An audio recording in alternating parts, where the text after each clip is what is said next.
nkwaniriza nate n'ekitundu ekirala mu ssuula ey'e11 ntandika obulamu bwa secondary. Mpozi mu ngeri ey'enjawulo mbasaba munzikirize nsooke ntumireko era nga neebaza mwenna abanyiikidde okutugoberera nga mwannyinaze Prosi, muganda wange Jolo Mugume, Kirwana Joseph, Maria Goleti, Salama Lobs, Mr. Bright, Musisi Sauda, Bule Deogracious, Kevin Hart, Nansamba Rose, Fred Buyinza, Patricia Kampat, Kevin Keila na mwenna besikonyeeko munsonyiwe naye mwebale era temujja ng'okwo. Bino kambiwunzikire wano ku lwakadde enemena kukujjukiza bye twayitamu anti bulijjo akuddira mu mboozi tagiwoomya weewaawo ate addiŋŋana amawulu yagajjamu omukkuto naye era ng'omukkuto ogumu bwe gutagezza mbwa kanneme kugutwala nga nsonga wabula nkwongereyo bwongezi n'ekitundu kyaffe eky'olwaleero mu ssuula ey'e11 ntandika obulamu bwa secondary.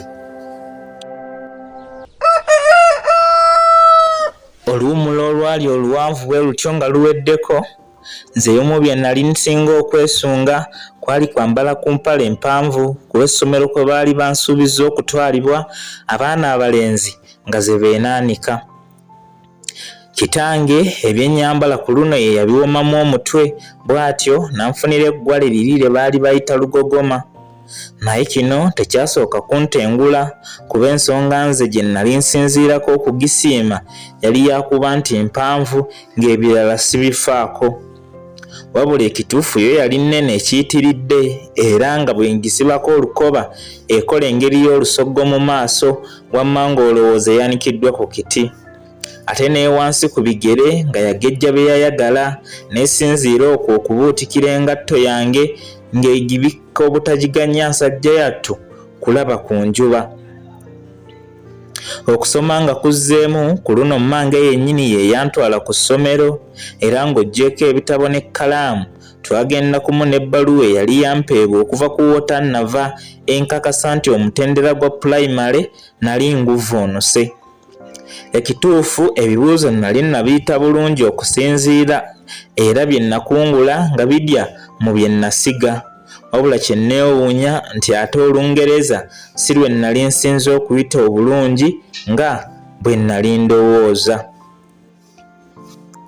Nga tutuuse ku ssomero be twasanga ku mulyango baatwaniriza naye nga nze ndi mu kuyisaayisa maaso neetegereza embeera y'ekifo mwe nali nziza okusomera.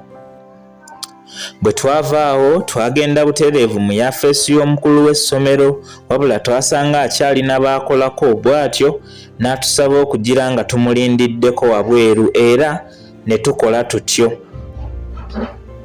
Abaali munda baagenda okufuluma nga ndabako mukwano gwange bwe twali twasomera ku wotannava era nze yali yeeraliikiridde okukaluubirirwa okumanyiira ekifo n'enfunamu okuguma.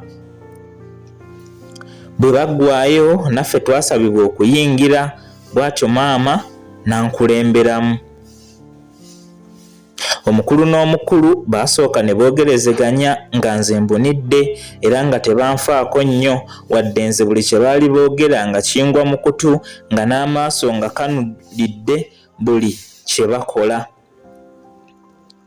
Weewaawo emboozi yaabwe mu kusooka baali bagindigyemu naye bwe yatuuka okulambika empisa n'amateeka ku ssomero lye mwami Katamba obwanga n'abunjolekeza n'ansaba okumutegera agatawulira vvumbe mbulweko kye ndyekwasa nga nsangiddwa mu bukyamu. Amateeka agasinga gaali tegayawukana nnyo n'ago agaali gatambulirwako ku wotannava okuggyako waaliwo agaayongerwako gye nasookera agataaliyo era ge gano.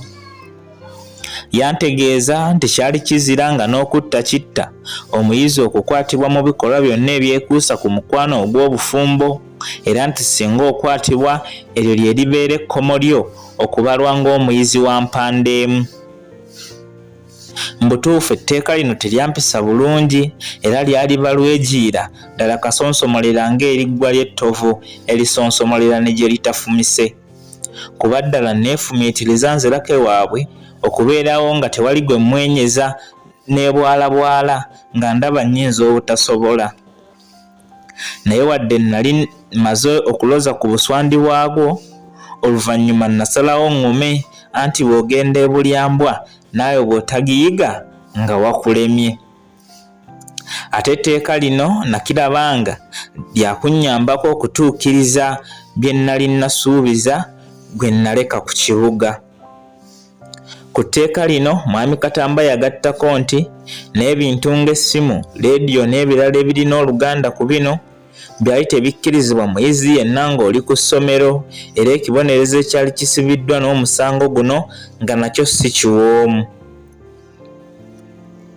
Oluvannyuma lw'ebigambo ebisaamusaamu okwongerereza ku ebyo, nasongebwa ku kibiina mwe nali ngenda okusomera, wabula ye maama namuleka ng'akyali mu kuwaya n'omukulu, nze akabiina omuserebende ne nnyeenya nga nzira mu kibiina. Akabanga nga keetoolodde nagenda okulaba nga bombi bafuluma, naye ng'emboozi bakyagitambuza. Omukulu yasalawo maama n'amulinnyirako mu musaayi, wabula era baagenda boogerezeganya, naye engeri gye baali ewalako saasobola kuwulira wadde okuteebereza bye baali boogera mu kaseera ako. Nga batuuse ku mulyango ogufuluma essomero, mange yasiibulwa, ye omukulu n'akomawo. Wabula bwe yadda yatuukira mu kibiina mwe nnali, era olwayingira n'ayongera okutwaniriza nga bw'ayogera n'amannya gaabo ge yali akutte. Nga njogerako yampita nti, "Akali amaggwa." Ko nze nti, "Ssebo." Yantegeeza nga mmange bwe yali ampaddeyo mu mikono gye, era n'amusaba nti buli lwandaba mu kkubo eritali lirambulukufu bulungi ankangavvule kizadde, nga tasoose kwebuuza yadde okusaba olukusa ku muntu yenna. Yaddamu n'ampita n'ambuuza oba mpulidde, era ne mmuddamu nti bulungi ssebo, wabula nga mpulira n'entegetege zinfamba. Yayongera n'antegeeza nti ye teyali musajja wa kwemonkoolerako, wabula kino yali ayogera kirabika, anti ng'obukambwe yenna bumwetimbye ku maaso. Yansaba obutagezesa kulaba bukambwe bwe, era bwe yamala n'afuluma. Abaana bwe twali tugenda okusoma baatandikirawo okunsekerera n'okuntegeeza ng'eyanjalula bwe yali esiiridde. Mange baamulangira okuba n'olugezigezi, naye ne bwewankubadde nange kye yali akoze kyali kimpisizza si bulungi, wabula nali sisobola kugumiikiriza muntu yenna kumwogerako kabi konna.